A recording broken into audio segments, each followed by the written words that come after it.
Hey, what's up? This is Sully from Godsmack. Strap on those boots, baby, because you are now in the trenches of the war room with the one and only Mistress Carrie right here on the Mistress Carrie podcast. What's up? This is Joe Rogan, and you're listening to Mistress Carrie. Her hair so lovely, pretty eyes. Hey, this is Brent from Shinedown, and you're listening to Mistress Carrie. Hey, Carrie, go put your bra on, girl. Hey, this is Steven Tyler, and you be listening to the baddest bitch in Boston, Mistress Carrie. What's up? This is Aaron from Stain, and you're listening to Mistress Carrie. Hi, everybody. This is Dave Grohl from the Foo Fighters, and you're listening to the one, the only Mistress Carrie. Hey, this is David from the band Disturbed, and you're listening to the baddest bitch in Boston, Mistress Carrie. Hi, Bruce Dickinson here from Iron Maiden. Yes, indeed, Miss Whiplash herself, Mistress Carrie, is here to unchain your brain. Hi, this is Flea from the Red Hot Chili Peppers. You're listening to Mistress Carrie. This is Dennis Leary. You are listening to my favorite, Mistress Carrie. Hey, this is Corey from Stone Sour, and you have the privilege of listening to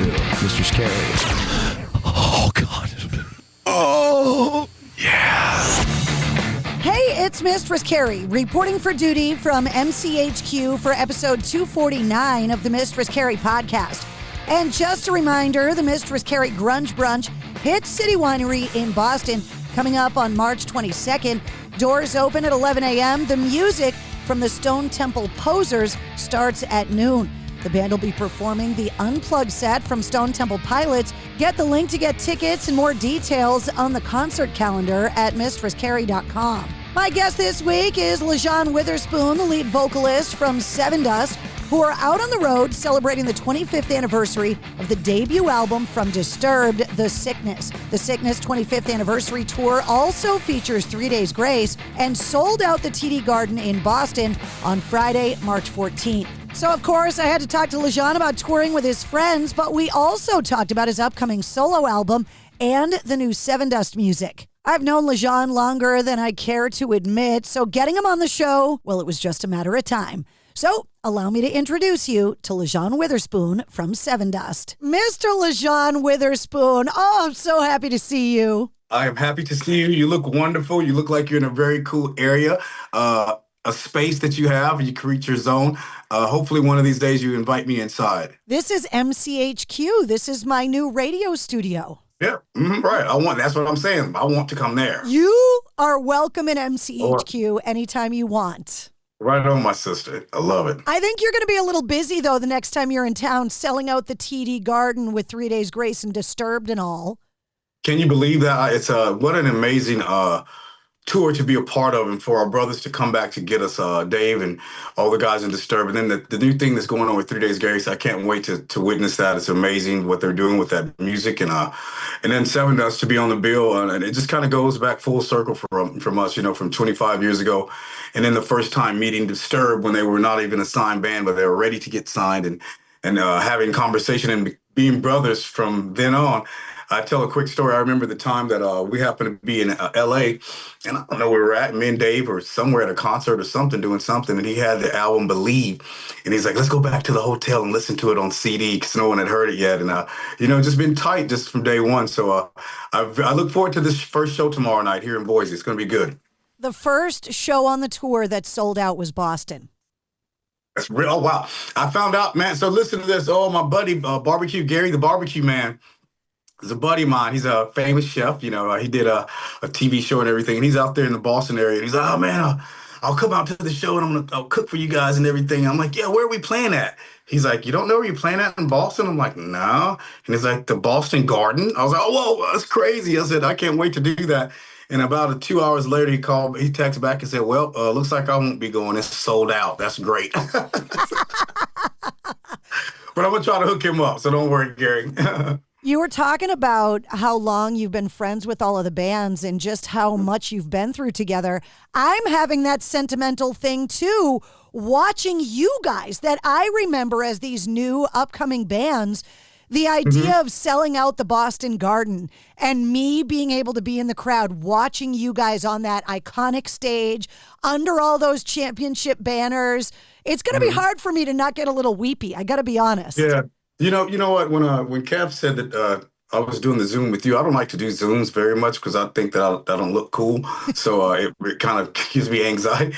But that was the one that I definitely wanted to do, because if anyone has been around since the beginning, it is you, my sister. I mean, the days of the farmhouse. I mean, just the days, but even before. So it's just like, wow. And I was thinking about that, before I did the call, like, man, we've grown up together in a sense. We've really grown up, and I'm so proud of where you're at and what you're doing and the flag that you're still flying for us artists out here, because we know how frugal this world is in this music industry. So thank you very much. It's going to be a good time. I look forward to giving you a big old hug. It's so crazy. And obviously I keep tabs on all of you guys on social media, and watching your kids grow up. First of all, I love watching you guys all be victims of rockstar revenge. Because it's not cool. You cannot get away when you're a rock star without having a beautiful daughter. And, oh, my goodness. And watching how big your kids are, and I'm just like, that's the same LJ that I met so many years ago, and now we're going to get to the point where your kids are as old as we were when we met, and I'm not prepared for that. Yeah, it's so crazy, Carrie. I can't wrap my head around it still. A couple of summers ago, one of my best friends, we were at the lake. That's my old man, so I do a lot of laking now. So we're out on the boat, and we were looking at the kids, and she looked at me and tapped me on the shoulder, and she's like, you only have 18 summers with them. And I said, what'd you say? And she said 18 summers. And I was like, and everything kind of just said, wow. And I was like, oh my God, even though you have more, but to put in perspective, like Jada's looking at colleges now and ready to go off to college. And I was like, you are right, man. I'm like, and so we try to spend as much time with them, even though I know I kind of get on her nerves. I try to be cool and stuff. She went to Tyler, the Creator, with her best friend in concert at the big Sprint Center. Got a good big tickets for her birthday and everything. And guess where I was at with my wife and my son? Right across the street at Johnny's Tavern, doing top flight daddy and mommy security, hanging out with the police officers, saying, if anything goes down, know that I'm running in there with y'all. They're like, yes, sir. That's what my parents did at the Worcester Centrum when I went to see Bon Jovi back in the day. Yeah. Right on. We'll be right across the street. Exactly. Oh wow. So and it's still like that. We had good parents, and I still want to be that parent, and we're very lucky with our kids. They're very good, and they hadn't gone wild yet. So at least we pray on that. My bonus daughter just signed her commitment letter for college. She just made the decision where she's going. She starts in the fall, and I'm just like, what? Congratulations. I'm sorry. Morgan Rose is calling me loser. Messing this up. Let's see. My oldest daughter just got in touch. She lives in Georgia, and she's like, hey, can you help me look for a place in New York? And I'm like, what? We talked about this, but you really want to move to New York? Why? What is going on for you want to move there? It's beautiful. It's lovely and everything, but it's just so weird that she's ready. I'm like, when? She's like, oh, by June. I'm like, oh, so this is serious. Oh yeah, two bedroom, this and that. Possibly a carport. I'm like, oh wait, okay. You know what I was thinking about the other day? Everybody's talking about eggs, right? And everybody's got chickens at home now, right? Yes. You were the first person that I ever talked to on the air that was like, I'm raising chickens at home. Well, yeah, that's when we had back in Tennessee. Now I have a farm that we own. We have several cattle out there, So that's the only thing I'm doing right now, because I'm not out there enough to really have chickens, even though that would be something good, especially in what's going on today. So maybe that'll be something I'll be able to do next season and just kind of keep an eye on it. Because like when I went to Chris Daughtry's house, he had like this chicken coop in the back. It was like a little mini mansion. It looked like a house that you could live in. It was cool. And they were running around. I was a little freaked out because I hadn't been around in a long time, but it was still cool. If you had told me back when you were recording Home at the Farm that we'd be having a conversation about Rockstar's chicken coops, you would never believe some of the stuff that's happened over the course of both of our lives, that we would be like, okay, life is real. Right? And some things never change, even though some things do. I know. It's so crazy. And there's so many big anniversaries getting celebrated, right? Disturbed celebrating the 25th anniversary of The Sickness, and bands like Papa Roach and Linkin Park, and you guys celebrating these monumental anniversaries. Back when we met, could you have even imagined that Sevendust would still be together, healthier than ever, still making music, and still touring with all the same bands you came up with? Well, it's always been a dream inside me. And I feel like if you kind of manifest that, then kind of things like that happen. So wow, am I surprised? Yes, I'm surprised that we are still able for people to enjoy our music and want us to be there and to be relevant, if that's the word, in this industry. It's a blessing. I could never take it for granted. Still to this day, I love what I do. Even sometimes it's a nightmare, just like with anything, sometimes things get weird and shady, but this has been so amazing. The music, the industry, the people, the fans. I don't say fans, the family out there. We've grown up with people now to the point to where it's not just the people that started like me and you at our same time in that season. It's people that now have freaking grandkids that the grandbabies are coming to the show. And, it's like, what? This is really amazing to see this happening. This is a family affair for real. When I was at the finish line watching John cross the finish line of the Boston Marathon, he's crazy. I was just like, I never in a million years could have imagined that, right? This is the guy that was at the Home album. Oh, we had some good times back then. You would have never thought he's been in 2 Boston Marathons now. He's in all of them. The New York, and to see it, because you would think that he would take it easy on the road, and I think he goes harder when he's out here, and I'm just like in amazement. I told him if I get a motorcycle out here, I'll train with him because I won't be running. I'll ride beside you and tell you, you're going too slow, let's get it together. But other than that, no, he's amazing, man. Very cool. I ran it once in 2019. Oh, wow. And John could almost run it twice in the time it took me to finish once. That's great. That's because this guy's running every day from the first time he wakes up in the morning. Sometimes he'll leave and, we'll do our thing in the morning, hang out, talk and laugh and catch up. And then he'll say sometimes I might be gone until and this might be 8 o'clock in the morning. He'll be back at 3 or so, so he's really training for craziness when he's doing it. So it's to me, I would not be able to do it. You guys have gone through such an amazing journey together from the early days of the 24/7 Dust mentality when every night was a party and you guys were going as hard as a rock band could go in the mid to late 90s. And over the years, each one of you guys has gone through personal stuff, struggles. Can you talk to me about the brotherhood within the band and how important it's been for all of you guys to be so supportive of each other? Because you're all healthy, you're all pursuing these amazing things, and you're still together making amazing music and touring. Right, it was a promise I made. I was like, yeah, we're gonna do this. We're gonna have families and kids and have them on the bus with us. Wouldn't that be amazing? Okay, all that stuff has happened. My wife don't ever really want to ride the tour bus again, ever. After all, she's got enough of that. Maybe if she rides it, she wants her own area. Don't nobody smoke a cigarette within a mile of it. You know what I'm saying? Now, the kids, they love being out there. And, the wife still loves being out there, but she likes to more come out on off days where we can have a hotel and stuff. But we were able to do all that stuff and, stay together. And I think our dreams have come true, and we've been able to change each other's lives. Something else, Carrie, that I hate to say, but I think that's also kept us a band together is we've never been a band that said, okay, this guy's going to make 100%, this guy's going to make 10, and we split everything evenly. So no, somebody's not rolling in a submarine and a helicopter, and somebody else has got a Chico stick with a pair of, pro cans. So you know what I mean? So in that sense, it really brings everyone an equal opportunity to the table when we write. It's not one guy like, yeah, I did all this, give it to me.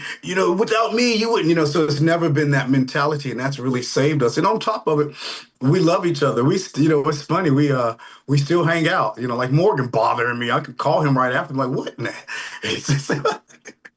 So it's about lunchtime, so I'm sure that's what he's doing.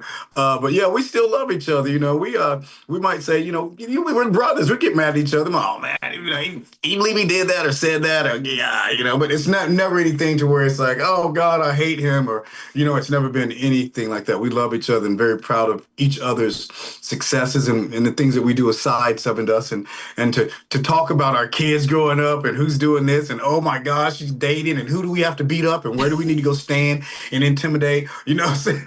Can you just imagine being that poor bastard teenage boy that comes over to meet the girl and the whole Sevendust, all the Sevendust uncles are there just waiting for him? Well, the last day, 2 dates ago, my daughter had a friend. She hasn't really dated a guy yet, so wanted to take her to one of the dances, and after the dance, he wanted to take her to lunch or so. And she's like, "Oh, Dad, yeah, he's cool. He really got out of the car and he shook Mommy's hand." I was like, "He picked you up?" She's like, "Yeah, only went around the block." I'm like, "Okay, cool." I happen to be in town. He wants to take me out to lunch. He's coming here, and I said, "Well, I'm going to meet him." And what time would be here? She told me, and so I went down into my bar area, and I have this leather gun holster from Iraq, free Iraq, and got a 45 in it. And I went back upstairs and I said, "Do you think he'll mind?" She's like, "Take that off right now." So anyway, I took it off, but I went outside to meet this young man, and he got out of the car, and I think he was about 7 foot tall. And I turned around and looked at my daughter and looked at him. I said, "You're too tall to date her. What is happening with this?" I was like, "You're 3 dudes." I said, "What? Why did you?" What's that?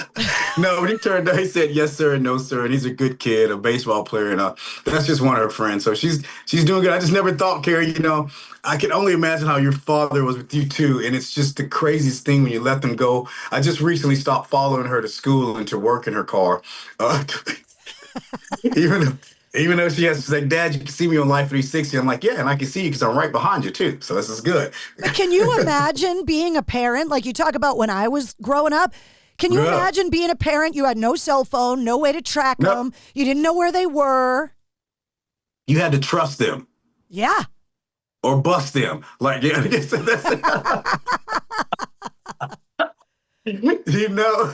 I was laughing so hard. Your beautiful wife put a big surprise birthday party for you together. Oh, yeah. And she reached out and was like, "We're making this big video. Will you please be part of this video and send a little video clip and whatever?" And after I sent it, I realized, oh, wait, this video isn't just for LJ. They're probably going to show this at the party. And there's your wife and your family and your kids and me talking about how I always wanted to eat Thanksgiving dinner off your abs. And I'm like... It was the best in the world, and I can't believe that so many people in my family and all you guys are liars. And this thing had been alive for months. People flew in from Australia that'd been lying to me. "Oh, good day, Mike. Yeah, see you next year." What? You're in Nashville at the surprise? It was beautiful. Danny from Asking Alexandria was there. He sang. Sahaj from Raw showed up. Trailer Trash Tammy and Lizzie. The comedians, they were there. It was... Ashley did a really good job, but I don't know if you knew this or not, but we just recently, before I flew in here, the other night, we had a surprise birthday party for Ash at home for her 40th. And she had no idea, and she even fussed at me harder than she ever has right before we took her there. Payback's a bitch, baby. She said, I said, "We really don't have to stop at the house to have a drink with, who's ever going to this dinner. We can just meet everybody at the dinner." And first time she's like, "No, we're going to go to the house because, that's what we want to do." The second time I said, she's like, "Listen, this is my night. What are you trying to do here?" And I just kind of smiled at her and I said, "Oh, I'm going to get you." And then after she started crying, we walked inside. It was a great night. We had 2 bartenders. 2 young ladies from some college that had this picture thing that was spinning around and people were taking pictures. Jose Peppers catered the food. It was just, we had a blast. It was a good time. You brought up Sahaj from Ra. Yeah, my buddy. I know that you guys had been working on songs together for this solo album that you've been saying you've been working on forever that I don't believe is ever going to come out. Tell me what's going on. It is. I'm still working. I've been going back and forth. Me and Sahaj have a grip full of songs that are incredible. And then I kind of waited and took my time, and I've been working with some cats in Nashville, like Andrew Bayless, Michael Whitworth, Blair Daly, Zach from you remember Zach Malloy from the Nixons. Yeah. Exactly, Zach, and so they have a writing team too, and Andrew and Michael, they work with Jelly Roll, so it's been great. I've been doing a lot of work, and also in doing that, I've been getting called to Nashville to do co-writes and pre-writes, and I just did a song with the artist named Doobie that they flew me in, and I did a co-write with him. So it was, it's been, I'm just taking my time, and when I do, I just kind of go down and write a song or two, and I'm meeting a lot of new people in the town that I grew up in. It's Nashville, so I just love being there. They call me a unicorn. I never knew what that was, and they say, because not a lot of people that we meet here that live here are originally from Nashville. And I'm like, I was born right at General Hospital and right across that bridge, right there by Wise Liquor Store and Meg's. And that's where I lived at. And they're like, you are from here. It's so crazy how much that city has changed and how much rock music is getting made there. It is amazing to go. The energy it's off the record in Nashville. I had such a good time the last time I was there by myself. I didn't think I was going to have fun. I normally try to, on a writing session, bring the family. So after I do something, I can hang out with them. But I was by myself, kind of, really working hard. But I was right there by Tootsie's and stuff. My hotel, this beautiful hotel, was connected to all the bar. Oh, let me tell you, you're going to love this story. So I'm downstairs getting me some food in this bar that's connected to the hotel I'm in.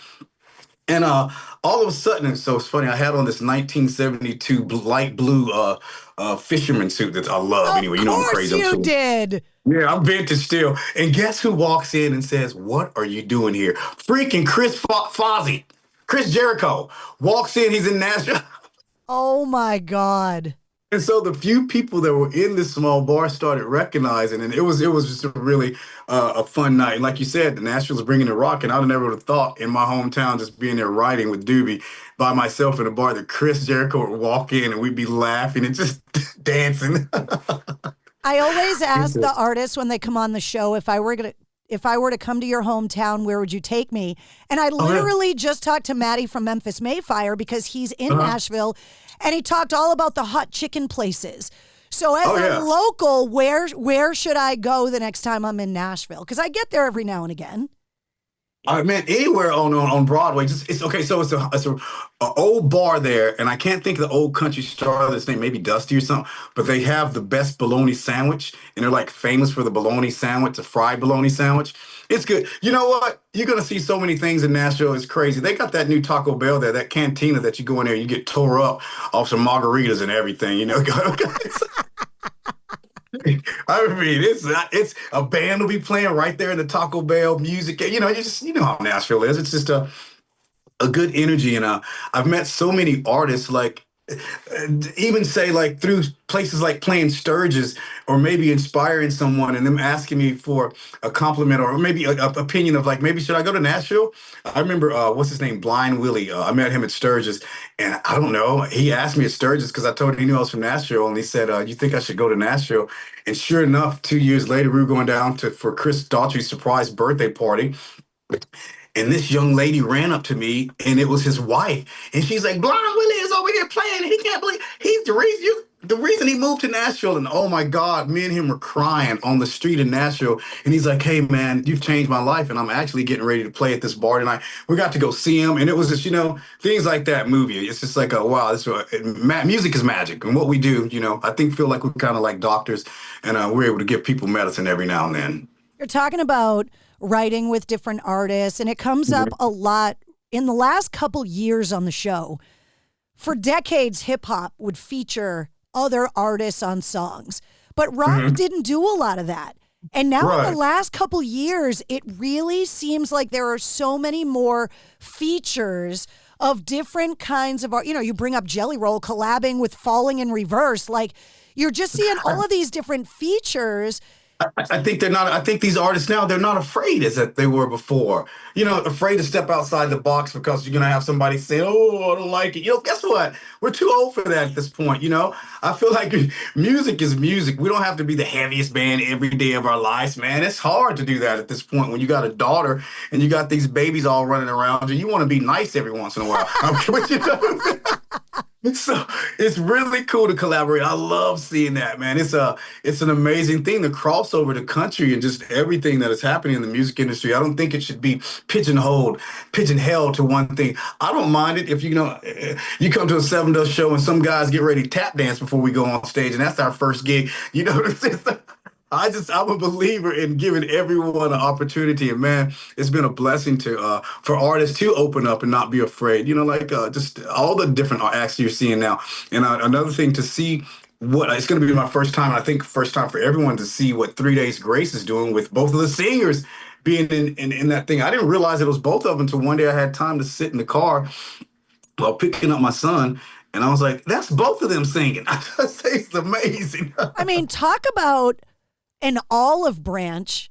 Like, can you imagine if David Lee Roth rejoined Van Halen and Sammy stuck around? Like, I've never heard of somebody doing that before. That shows you the humility, the humbleness, and I think being very smart in knowing that this is going to be kicked all over the ass, because you know what I mean? You got the original guy coming in and doing the original hits, and then you got them doing the new hits, and then they got this new hit. Oh man, me and Dave, it was funny the other morning. One of my good friends, Johnny Dare, I was doing the morning show around 7:30. And it was so funny because Dave James was doing the show at 9:30 in the morning, and I was kind of going on and talking about how this tour is going to be, and I can't believe Disturb, they're going to be having fire and all. Who knows what they're going to have? It's going to be big. And then Dave gets on, and he kind of says the same exact thing. He's excited, and it was just really cool to hear how excited he is after all these years too, for us to all be out there together. And like I said, I look forward to this tour, and I look forward to seeing you and seeing everyone out there on this run. I think it's going to be a very nostalgic evening, full of memories and just good times. I love that the critics in the mid to late 90s that looked at this quote unquote new metal genre, right? And that it was never going to last. And that there was never going to be any staying power. I talked to Head from Korn about the same thing. Talked to the Disturbed guys. I talked to Jacoby about it. You guys are all getting the last laugh because the music did have staying power, and it does mean something to the fans. Right. I didn't start really grasping that new metal thing because I'm like, who made that up? Who made it up? Who just said, maybe he probably didn't sound like that, but that's just my interpretation of whoever did it. Anyway, I embrace it because I would rather be new metal than old metal, I guess. So I'm cool with it. I love to be in the arms and the grasp of some of the artists that they consider new metal. So put it that way. At least it's big company and great bands that have lasted and not, things that will make us feel weird. Well, I guess if you're going to say old metal, Black Sabbath celebrating their 55th anniversary this year. Yeah. What does Black Sabbath mean to you as far as influence? Because for a lot of artists, they say they invented the metal genre altogether. Black Sabbath to me reminds me of being a kid. And okay, so being in Nashville at the house and stuff was R&B, a little bit of rock and all that stuff at the house. But when I would go to the farm in Murfreesboro to be at the farm and at the farm out lane, that's when you heard rock all day and country music and you heard everything. But, that's where I remember hearing Black Sabbath and just hearing a groove that I'd never heard, a guitar that had a riff like that. Just along with Jimi Hendrix, too, was something that was very amusing. And I loved to hear stuff like Thin Lizzy and things like of that nature that I started gravitating towards more of a soulful. But, so anyway, and then fast forward years later, ended up being able to be on the Ozfest. Okay, big deal. Then all of a sudden getting a phone call from Sharon and asking us to go with Ozzy and just Sevendust to Australia. What? Okay, yeah, and we did that. And Mr. Carrie, that was one of the most incredible. We flew on the plane to each place with Ozzy, and Sharon and the family. And it was just the craziest time in our lives. I remember one time I was sitting on the side of the stage and watching Zach while just freaking ripping in this freaking sold out arena. I mean, he's going. I mean, he's playing. I remember Sharon coming up to the side of the stage. She's looking at me, and she looked at her watch and looked at Zach and was like, dude, you can't make it up either. You know what I mean? Sharon Osbourne gives no fucks. And this was years ago, and I promise you, I was dying laughing. And that was the mom, and she's like, "That's enough." I ask everybody that comes on the show that's a songwriter, can you give me an example of a song you think is so perfectly written that you wish you wrote it? And it doesn't matter the genre of the artist. But okay, let's go. Prince, Nothing Compares to You. George Michael, anything from his just his. I mean, the list goes on and on of artists that their music is timeless and songs. And I always try to listen to everything down the board from, country to jazz to. I was just recently listening to a lot of Miles Davis while at home, and it's just crazy. I'm a weirdo. Like when I cook spaghetti in Italian, then there's Italian music playing in the background. It's like the kids like, Daddy's crazy. You got to listen to Mark Tremonti's Sinatra album. Oh my God! So did you know what I did? So I listen to know. this. So, Creed's in town, and I'm like, oh, this is great. Tremonti, and we go out to dinner with my family and Tremonti's, and it's cool. Some of the kids are the same age, and we're sitting there at dinner, and this is funny. So Tremonti's on the phone, and he's like, man, I'm sorry. It's cool. The wives and us talk. We're talking, off laughing, and he's like, it's Keith Urban. Kidding me? He's like, no. I'm like, tell him I said hello. He's like, okay, cool, whatever. So anyway, I just thought that was a little fun fact that was funny. We're dying laughing. Ash like, we love Keith. So we're sitting there, and he looks over at me. He's like, I'm doing the Frank Sinatra thing. I'm like, yeah. And I said, I remember you practicing on the tour we were together. And I said, he said, yeah, you came in and started singing This Christmas. I was like, yeah. I said, that's one of my favorite songs. He's like, will you fly to Florida and perform it with me with Frank Sinatra Orchestra? And I said, no. I said, I'm not going to do that. And my wife elbowed me and kicked me on the table. And her and Mark's wife, both at the same time said, yes, he will. And so I ended up flying the family. We stayed with the Tremontis. We had an incredible, anytime we go there, we've been going there for like 20-something years. Incredible time. Me and Mark rehearsed the song twice, maybe 3 times at the house. And I said, well, how long are we going to rehearse it? He said, we'll go over it one time. And Carrie, let me tell you something. I've never been in a room with so many incredible artists that were, maybe there's like 4 original Frank Sinatra members that are still alive, but those cats had a different timbre in their instruments. It was like nothing I'd ever felt or experienced before in my life being on that stage with these guys, Carrie. It was, I got chill bumps. So now moving forward, that night was amazing. It was magical. Now Mark wants me to do something where I do the whole thing with Tim and we pick songs. And so I feel like it'll be kind of like a Sinatra and Sammy Davis kind of thing. And that's kind of thing. We're looking into doing that. But what a night. And we were at the Disney Theater, sold out crowd. And of course, when somebody said you kept it Sevendust, I went out there and I was like, yeah, let's go. All these people in tuxedos and wine glasses. No, it was great though. And Mark is and he's never changed. He's always been a true brother and friend to me, and to bring me to something like that type of opportunity, I will never forget it, Before I let you go, I got to ask you about this new Sevendust music that I keep hearing about.